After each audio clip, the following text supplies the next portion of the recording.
House Republicans and increasingly some from swing districts do not agree with the White House that it's thinking that there should be zero negotiations with Congress over raising the national debt ceiling.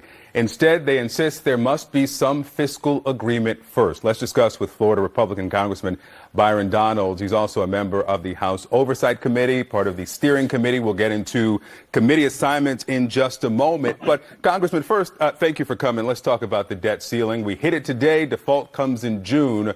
Why connect these two? Congress has already run up these bills, has passed legislation, has spent the money, spending the money. Why not take care of that and then have a separate conversation that most Americans would agree is necessary about handling spending? Well, the reason why you don't separate the two is because the only reason you're hitting the debt ceiling this fast is because of all the reckless spending that has occurred. So if you're going to increase the allotment of your ability to borrow money, you should address your spending habits. Look, and that's not a political statement. That's a business statement. My career was 17 years in the financial industry. My first stop in my career was as a banker, where I actually underwrote credit obligations and decided that we were going to lend money to small businesses.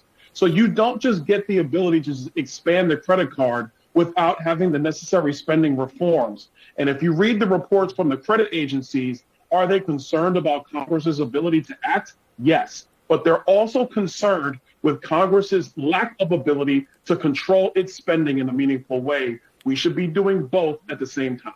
Congressman, let's talk, because these are separate conversations. You are a businessman. You talked about your history as a small businessman. You know you have to pay the bills. Republicans and Democrats racked up these bills. Where was this adamance about reducing spending when the debt ceiling was increased 3 times during the Trump administration? There was no major uprising within the Republican ranks to say we have to cut spending to raise the debt ceiling then. Is it happening now only because there's a Democratic president? No, I disagree with you. I don't think so. I think those conversations existed each one of those times the debt ceiling was raised. And from my reconnection, there was some spending reforms put in, some spending caps put in. But there's a difference between raising an issue and a standoff. What Republicans now are saying, we will not vote for an increase without these cuts. That didn't happen during the 4 years of Donald Trump, when it was suspended even once and raised without all of this 2 other times. But I think you're the one that's speculated that there's a standoff that's going to happen here. Nobody has said that. House Republicans want to have clear negotiations with the White House about what are the spending reforms needed and then what needs to happen about raising the debt ceiling.